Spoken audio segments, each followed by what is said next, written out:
方法，但係可以點樣補充法咧？黃醫生又想問。但係其實補充嘅方法咧係可以從食藥啦、打針啦。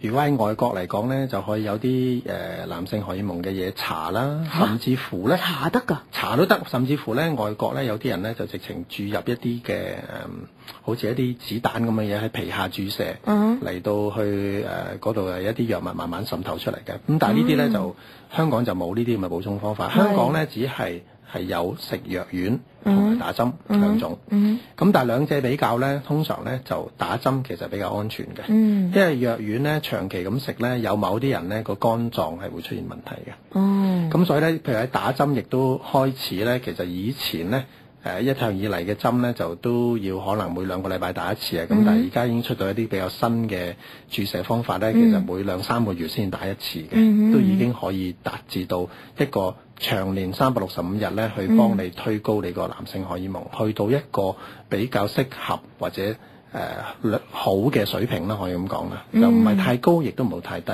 咁所以呢個點解一定要揾你個醫生去睇住咧？就係話太高嘅時候咧，亦都會出現太高嘅問題嘅。係即係唔可以貪心啦。太高嘅問題係咩咧？通常咧就話嗰個血色素太多啊，咁咧變咗啲血咧就太結，咁咧就需要去定時咧，可能要去輸血啊，即係放啲血出嚟啦。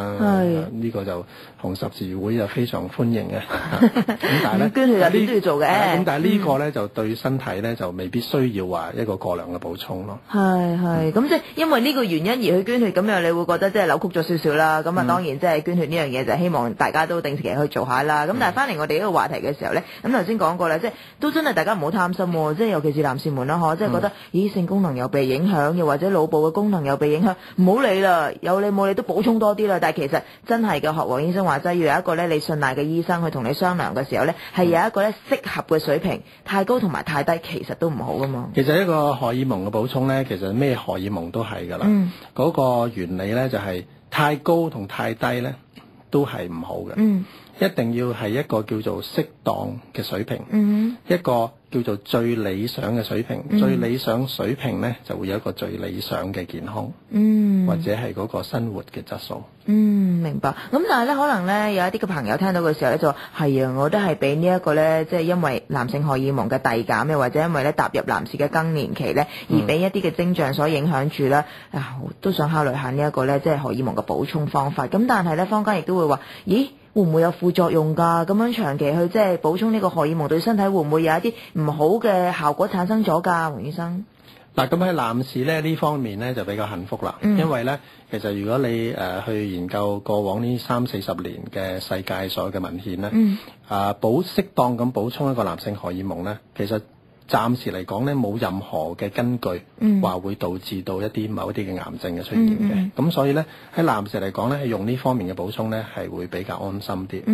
咁同埋咧，其實如果你話咁我如果真係偏低，咁我醫生又確定咗我真係可能值得去試下去補充啦。咁其實如果補充咗預期有啲咩嘅效果出現嘅咧，有男性荷爾蒙提升。咁通常咧，其實頭先如果你有聽我哋講話男性荷爾蒙偏低嘅問題咧，當你調節翻佢咧，就頭先所偏低出現嘅徵象咧就會逆轉㗎。譬如嗰個脂肪會減少咗啊，發現到啲肌肉會多翻啦。咁肌肉多翻咧，其實係一個長者嚟講咧係好重要。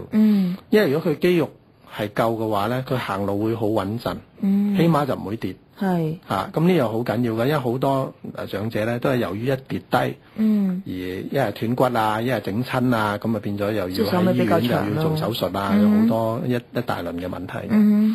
咁所以可以保證到佢嗰個行動上咧係比較穩陣啦，夜晚去廁所又唔驚自己跌咗咁，因為其實個肌肉會強壯翻啦。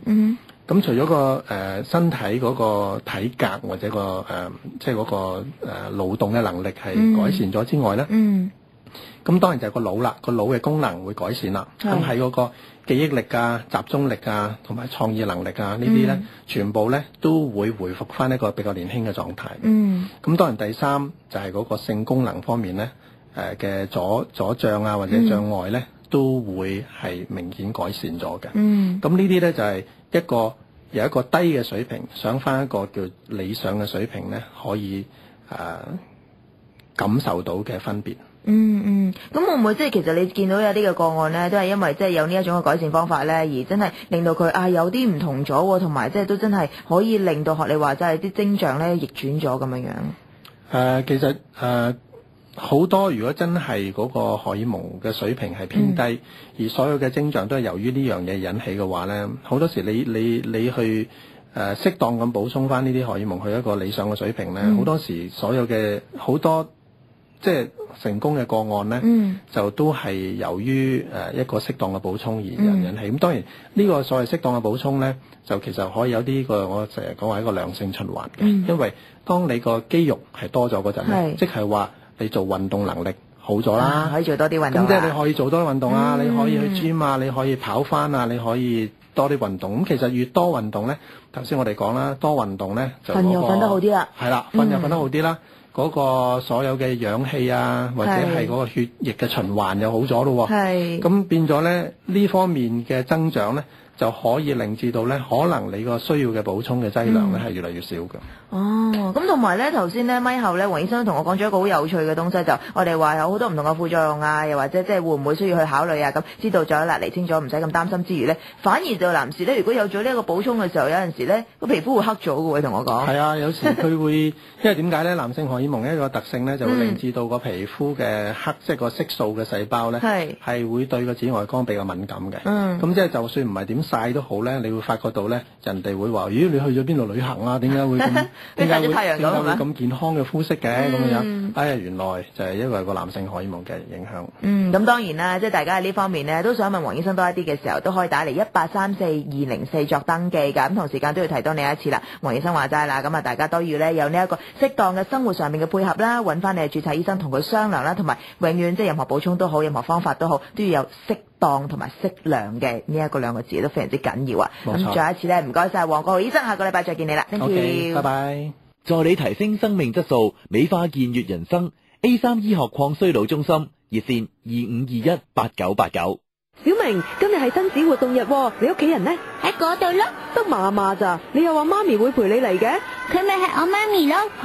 係啊，唔想咁快老化，即刻揾 A3 醫學抗衰老中心幫你手啦。佢哋以專業醫學角度，一站式提供由內至外嘅全方位專業抗衰老療程，幫助活化身心機能，讓你人生充滿活力。A3 醫學抗衰老中心查詢熱線25218989，網址 www.antiaging.hk。